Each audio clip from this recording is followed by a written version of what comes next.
the rods began to glow. They glowed with what seemed to be a brilliant white light. That light got brighter and brighter. The nearest comparison I can make to this is if you light a piece of magnesium with a match and you get that brilliant white glow. And as I stood here, more and more of this smoke came up. And in fact, as I looked down at my feet, and it was really coming up from the floor. And I was just too interested at the time to be frightened. But it was only when I reached the point where it felt as if every hair on my body was standing on end and I was tingling all over that I started to get a little bit afraid. And I stepped back, I lowered my rods like that, and the whole thing disappeared.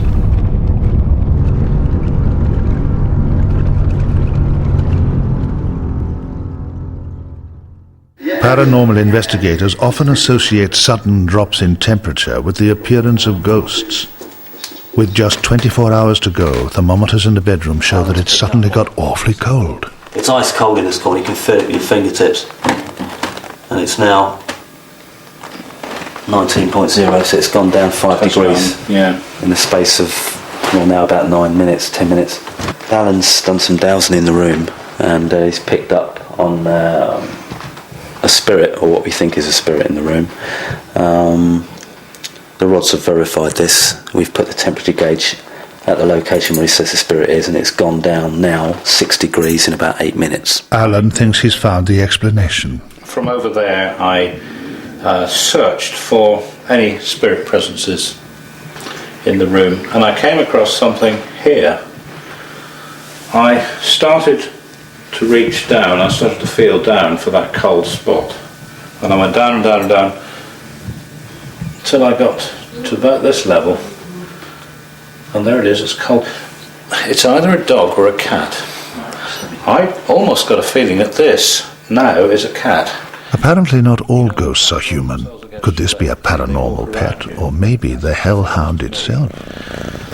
Well, this is a digital camera. This is what we usually can pick up orbs with, or photograph orbs with. So what I'm trying to do is, once he's found a cold spot or located what he believes to be a spirit, or what could be a spirit, then hopefully we'll capture it on a stills picture.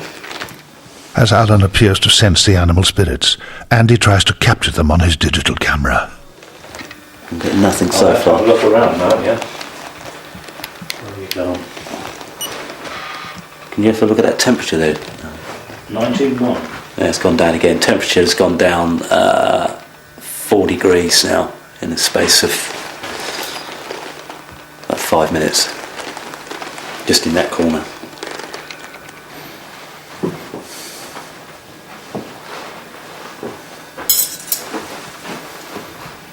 There, I think.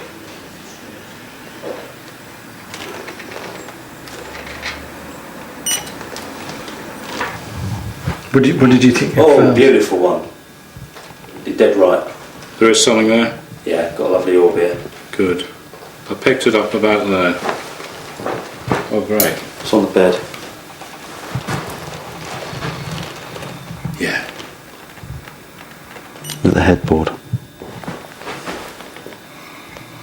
So what have you found? We found another orb. Andy seems to have found something unusual. These orbs of light are invisible to the naked eye, but appear on digital photographs. But what are they? We keep getting pictures of these small balls of light, which we refer to as orbs. Now, there's quite a few of these at Pengersic, some of which we've eliminated as being natural phenomena or digital camera phenomena. These ones here are more difficult, and if we look very closely at these, we've got one over here on the left-hand side, one slightly above it, and one on the back of your head, which is quite unusual. I mean, if we blow this up slightly and have a look at the one on the back of your head here, we can see it's got quite a bright light to it. It's got a very, very strong aura all round it at the bottom. It's a completely different colour there at the bottom to what it is at the top. And if we actually change the image to a negative, this is quite interesting. We get an unusual effect, but it gives us a real look at what these things are, or appear to be. Now if we look here, blow it up slightly more for you, you see this yellow area at the bottom of the orb here. It makes it look like there's a vapour trail there, and the actual orb is moving upwards. And the orb itself appears to have some substance to it. It's got a perimeter, a very, very strong perimeter all the way around it. It's got a cellular type structure.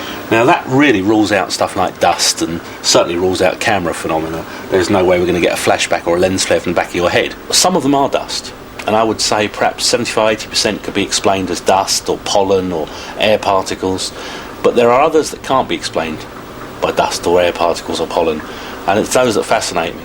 The thing that I think puzzles me most of all about these is we have clairvoyants telling us where they are. Now, this means one of two things. Either the clairvoyants are seeing these with the naked eye, and we're photographing them, or clairvoyants are particularly sensitive to dust. The ghost detectives are baffled, so they turn to clairvoyants Marion and Paul to try to find out more about what they've caught on camera. Marion believes she has a personal contact in the spirit world and can contact him during a séance. As she slips into a trance, she appears to be visited by John, her guide. Paul asks him to explain the orbs. Do you have a name? John. What was that? Sorry. John. Pleased to meet you, John. Paul. I'm honoured to meet you. I can feel your resonance. Maybe ask you some questions, John.